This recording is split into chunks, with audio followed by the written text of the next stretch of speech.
BHK flat with 1110 SFT లో ₹1 కోటి మాత్రమే. బాచుపల్లి కెనడి గ్లోబల్ స్కూల్ కి 1 నిమిషం దూరంలో. నమస్తే, welcome back to Suman TV. నేను మీ సంజయ్. ఈరోజు మనతో పాటు ఉన్నారు amphi register mutual fund distributor మరియు ఇన్సూరెన్స్ ప్లానర్ శ్రీనివాస్ రెడ్డి గారు. ఆయనతో మాట్లాడి కొన్ని విషయాలు తెలుసుకుందాం. నమస్కారం సార్. నమస్తే సంజయ్. మేజర్గా చూస్తుంటే చాలా చోట్ల క్రెడిట్ కార్డ్ యూసేజ్ ఎక్కువ అవుతుంది. ఇప్పుడు ఆన్లైన్లో ఆఫర్స్ ఏమైనా ఉన్నాయి, షాపింగ్ యాప్స్ ఇవన్నీ చాలా వచ్చేసినాయి, ఆన్లైన్ యాప్స్. అందులో ఎక్కువగా క్రెడిట్ కార్డ్సే ఆఫర్స్ ఉన్నాయి. ఇందువల్ల కానీ క్రెడిట్ కార్డ్ యూసేజ్ బాగా ఎక్కువ పెరుగుతుంది. అవును. ఇప్పుడు దానివల్ల క్రెడిట్ కార్డ్ యూజ్ చేయడం వల్ల అడ్వాంటేజెస్ ఏంటి, డిసడ్వాంటేజెస్ ఏంటి, అసలు క్రెడిట్ కార్డులో ఎన్ని రకాలు ఉన్నాయి, కొద్దిగా మాకు డీటెయిల్గా ఎక్స్ప్లెయిన్ చేస్తారండి. క్రెడిట్ కార్డులు ఒక 3-4 రకాల వరకు పాపులర్ కార్డ్స్ ఉన్నాయి.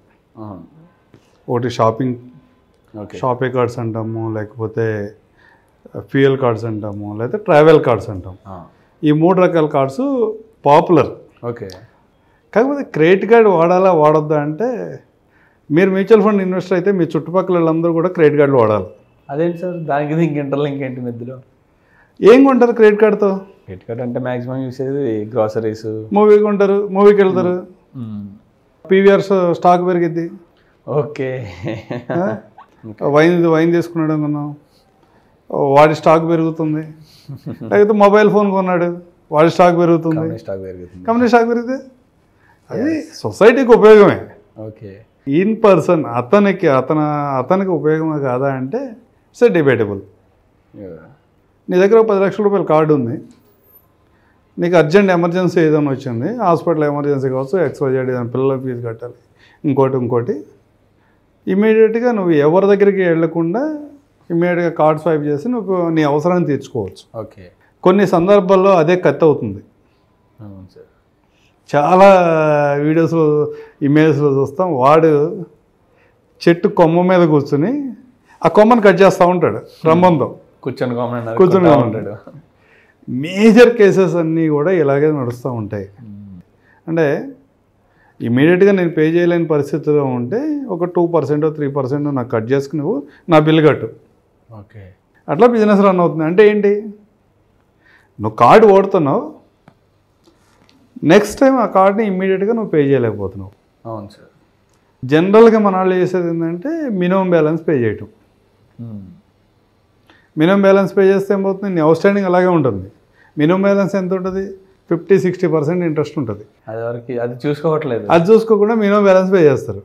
కొన్ని యూట్యూబ్ ఛానల్స్ చూసిన తర్వాత లేదా ఫ్రెండ్స్ చెప్పినందువల్ల కొన్ని ఆప్షన్స్ వీళ్ళకి కూడా ఐడియా వచ్చి రే మనం ఇంత అనవసరంగా పే చేస్తున్నామని ఎవరో క్రెడిట్ కార్డ్ స్వైపింగ్ ఎక్కడో క్రెడిట్ కార్డ్ స్వైప్ చేసి వాళ్ళకి కొంచెం ఎక్స్ట్రా పే చేసి ఆ మనీ తీసుకొచ్చి ఇక్కడ పే చేసుకుని మళ్ళీ కార్డు స్వైప్ చేస్తారు. ఇదొక ఆప్షన్తో చేస్తాను. అసలు కంపెనీస్ క్రెడిట్ కార్డ్స్ ఎందుకు ఇస్తున్నాయి? నేను డెవలప్ అవ్వమని ఇస్తున్నాయా, లేకపోతే నీ ఫైనాన్షియల్ సిచ్యువేషన్ని వాళ్ళ కంట్రోల్లో తీసుకోండి అనేది మీరు ఆలోచించుకోవాలి. ఓకే. నీకు అవసరం లేదు.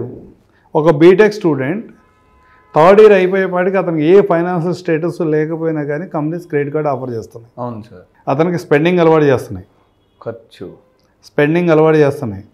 అతను జాబ్ వచ్చేపాటికి అతని దగ్గర ఒక 4-5 క్రెడిట్ కార్డులు ఉంటున్నాయి. అవును సార్. అంటే అతను 30,000 శాలరీయో 40,000 శాలరీయో ఉన్న ఒక ఎంప్లాయీకి దగ్గర 5 to 6 lakhs క్రెడిట్ కార్డు ఉంటుంది. మన మార్కెట్ డ్రైవ్ చేస్తుంది, మన లైఫ్ని మనం లీడ్ చేయట్లా, మార్కెట్ లీడ్ చేస్తుంది మన లైఫ్ని.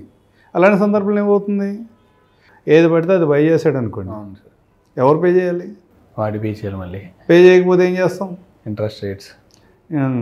దానికోసమే క్రెడిట్ కార్డ్ సెల్ చేస్తున్నాయి బ్యాంక్స్. బిజినెస్ రెగ్యులర్గా బిల్ డేట్ అవగానే నేను కార్డు యూజ్ చేశాను, ఇప్పుడు 40 days లోపు కాదు ఇమ్మీడియట్గా నేను పే చేశాను. ఇప్పుడు చాలామంది మీకేంటి లాభం? అవును సార్. నా దగ్గర ఒక 5 లక్షల రూపాయల కార్డు ఉంది, నా బిజినెస్ అవసరం ఉంది, ఈరోజు బిల్ జనరేట్ అయింది, రేపు నేను ఆ కార్డు నుంచి ఒక 4 lakhs 5 lakhs యూజ్ చేసుకున్నాను. విత్ ఇన్ ద 40 days కనుక నేను పే చేస్తాను, రీపేమెంట్ చేస్తే నాకేమీ సింగిల్ రూపీ కూడా ఎక్స్ట్రా ఛార్జ్ పడదు. ఒకవేళ కట్టలేకపోతే ఏదో సందర్భంలో యాంగ్జైటీతోనో లేకపోతే అవసరంతోనో వాడకపోతాడా, మనకి ఎక్స్ట్రా ఇంట్రెస్ట్ పే చేయకపోతాడా? Business model. అంతేకాకుండా సార్ ఇప్పుడు ఇయర్లీ మెయింటెనెన్స్ ఛార్జెస్ కూడా కట్ అవుతాయి అనుకుంటా సార్. ఇయర్లీ మెయింటెనెన్స్ ఛార్జెస్ ఇవ్వాలన్న కట్టలో చాలా తక్కువ. మన వాళ్ళందరూ కూడా ఓవర్ స్మార్ట్, ఆ ఇబ్బంది ఏం లేదు. ఇయర్లీ మెయింటెనెన్స్ ఛార్జెస్ ఉన్న కార్డ్స్ 90% మన వాళ్ళు వాడరు. కాకపోతే కార్డ్ని ప్రాపర్గా వాడేవాళ్ళు కూడా ఉంటారు. నీ దగ్గర ఒక 2 లక్షల రూపాయల కార్డు ఉండి నువ్వు మంత్లీ ఒక 50,000 రూపాయలు కనుక యూజ్ చేస్తా ప్రాపర్గా వాడితే నీ ఫైనాన్షియల్ ప్లానింగ్ అయిపోయింది, నీ రిటైర్మెంట్ ప్లాన్ అయిపోయింది. క్రెడిట్ కార్డుతో కూడా. ఎక్స్ అనే పర్సన్ అన్ని క్యాష్తో కొంటున్నాడు, వై అనే పర్సన్ అన్ని క్రెడిట్ కార్డు వాడుతున్నాడు. 40 డేస్లో పే చేస్తున్నాడు. 50,000 రూపీస్ స్కూల్ ఫీజు కట్టాలి, లేదా గ్రాసరీస్ కొనాలి, ఏదో ఉండాలి. ఎక్స్ అనే పర్సన్ అతను క్యాష్తో వాడేశాడు, బై చేసుకున్నాడు, వెళ్ళిపోయాడు, ఏ టెన్షన్ లేదు. వై అనే పర్సన్ ఆ మనీని బ్యాంక్లో ఉంచుకున్నాడు, 40 డేస్ తర్వాత పే చేశాడు. ఏమైంది? లాస్ అయితే ఏం లేదు. కొంచెం ఎక్స్ట్రా యాక్టివిటీ చేయగలిగితే ఆ 50,000ని మ్యూచువల్ ఫండ్లో లిక్విడ్ ఫండ్స్ అని ఉంటాయి, వితౌట్ రిస్క్. 250 రూపాయల నుంచి 300 రూపాయలు ఎక్స్ట్రా గెయిన్ చేస్తాడు. ఖచ్చితంగా. సేవింగ్ బ్యాంక్లో ఉన్నా కానీ 7% రిటర్న్ ఇస్తున్నాయి. వాటిలో వేసినా కానీ ఆ 50,000 రూపీస్కి 40 డేస్లో ఒక 300 రూపాయలు, 400 రూపాయలు, 250 to 300 రూపీస్ ఇంక్రీజ్ అవుతుంది. సంవత్సరంలో ఎంత పెరుగుతుంది? 2,500 నుంచి 3,000 కదా. ఒక 30 years పిల్లాడు ఎట్లాగే చేసుకుంటూ వెళ్ళాడు. సంవత్సరం మొత్తం మీద 2,500 రూపాయలు ఎర్న్ చేసి ఎక్స్ట్రా సంపాదించాడు అనుకుందాం క్రెడిట్ కార్డు మీద. ఆ 2,500 ఒక 10 సంవత్సరాలు కంటిన్యూగా ఇన్వెస్ట్మెంట్ చేశాడు. తర్వాత ఒక 30 సంవత్సరాలు మర్చిపోయాడు. Only 2,500 per annum, per yearly 2,500 ఒక 10 years ఇన్వెస్ట్ చేశాడు. తర్వాత ఒక 30 సంవత్సరాలు మర్చిపోయాడు. అంటే 20 years పిల్లాడు 30 years వరకు చేశాడు, 30 నుంచి 60 వరకు వదిలేశాడు. ఆ ఇన్వెస్ట్మెంట్ ముట్టుకోలే. అతని వాల్యూ ఎంతో తెలుసా? 38 lakhs. క్రెడిట్ కార్డ్తో కూడా డబ్బులు సంపాదించాను. క్రెడిట్ కార్డ్తో కూడా నీ రిటైర్మెంట్ సెట్ చేసుకోవచ్చు. కానీ ఆ ప్రాసెస్ అనేది ప్రాపర్గా చేయగలగాలి. కానీ ఎంతమంది చేస్తున్నారు క్రెడిట్ కార్డ్తో ఈ విధంగా చేసేవాళ్ళు ఉన్నారంటే less than 1%. పాజిటివ్ ఉంటుంది, నెగిటివ్ ఉంటుంది. మనం వేరే వాళ్ళ మీద డిపెండ్ అవసరం లేదు, అవసరానికి మాత్రమే ఉండదు. క్రెడిట్ కార్డు బిల్ పే చేయలేకపోతే సిబిల్ స్కోర్ కూడా ఎఫెక్ట్ అవుతుందని చాలామంది అంటున్నారు. దాని ఎఫెక్ట్ ఎలా ఉంటుంది సార్ సిబిల్ స్కోర్ మీద? సిబిల్ స్కోర్ ఎఫెక్ట్ అయితే ఏమవుతుందంటే ఫ్యూచర్లో నీకు ఏ లోన్స్ రావు. సిబిల్ స్కోర్ పోతే లోన్స్ రాకపోతే మంచిదే. నువ్వు రెగ్యులర్గా వాడుతున్నా కానీ నీ సిబిల్ పోతుంది, రెగ్యులర్గా పే చేస్తున్నా కానీ సిబిల్ మైనస్ అవుతుంది. సపోజ్ నీ దగ్గర ఒక 1,00,000 రూపాయల కార్డు ఉంది, ఎవ్రీ మంత్ 1,00,000 యూజ్ చేస్తున్నావు కడుతున్నావు, నీ లిమిట్ ఏమి అక్కడ బ్యాలెన్స్ ఉంచట్లా. ఏదో కొంచెం క్రాష్ హంగ్రీలో ఉన్నాడు మనిషి, సంథింగ్ రాంగ్ అని సిబిల్ కట్ అవుతూ ఉంటుంది. నీ సిబిల్కి ఇబ్బంది లేకుండా నీ కార్డుని యూజ్ చేయాలంటే మినిమం 30% కంటే ఎక్కువ యూజ్ చేయొద్దు. 70% అవుట్ స్టాండింగ్ ఎప్పుడు కూడా అక్కడ బ్యాలెన్స్ ఉంటే కార్డులో నీకు ఎలాంటి సిబిల్ ఎఫెక్ట్ కాదు. అట్లా కాకుండా 5 lakhs కార్డు ఉంటే 5 lakhs వాడుతున్నావు, 2 lakhs కార్డు ఉంటే 2 lakhs వాడుతున్నావు అంటే సిబిల్ ఎఫెక్ట్. దానికి కూడా ఇంకో మార్గం ఉంది. బిల్ జనరేట్ అయ్యేలోపు కనుక నువ్వు పేమెంట్ చేయగలిగితే, సపోజ్ బిల్ ఇవాళ జనరేట్ అయింది, నెక్స్ట్ డే నువ్వు తీసుకున్నావు, బిల్ జనరేషన్ మధ్యలో బిల్కి నెక్స్ట్ బిల్కి మధ్యలో 30 days గ్యాప్ ఉంటుంది. ఈ 30 daysలో కనుక నువ్వు పేమెంట్ చేస్తే ఈ అమౌంట్ ఏమి సిబిల్ వాడికి రిఫ్లెక్ట్ కాదు.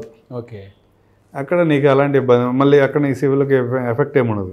నేనేదో ఫైనాన్షియల్ ప్లానింగ్ అయిపోయింది అని చెప్పి క్రెడిట్ కార్డు వాడటం మొదలు పెడితే మనం చెప్పిన దానికి రివర్స్లో జరిగే అవకాశాలు అయితే చాలా ఎక్కువ ఉంటాయి.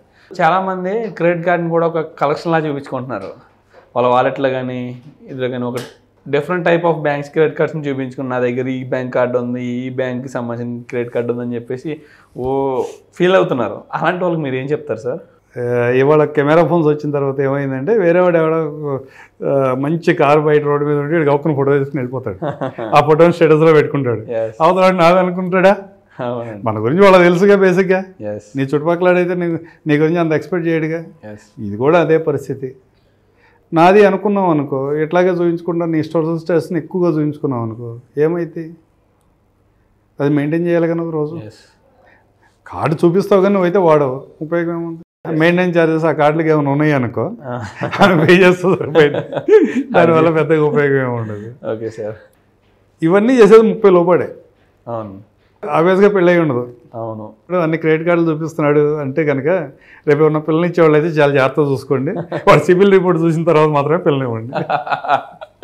ఓకే. మనం మంచి చెడు గురించి అన్నీ మాట్లాడుకునేటప్పుడు మ్యారేజ్ చూసేటప్పుడు అందరూ ఎంక్వైరీ చేస్తారు కదా. అవును సార్. ఫైనాన్షియల్ డిసిప్లిన్ ఎంత ఉందో కూడా చూసుకోవాలి. అవును సార్. అందుకని సిబిల్ రిపోర్ట్ చూడమని చెప్తారు, చాలామంది చెప్తారు, మనమే కాదు. ఇవాళ లేటెస్ట్ ట్రెండ్ అది.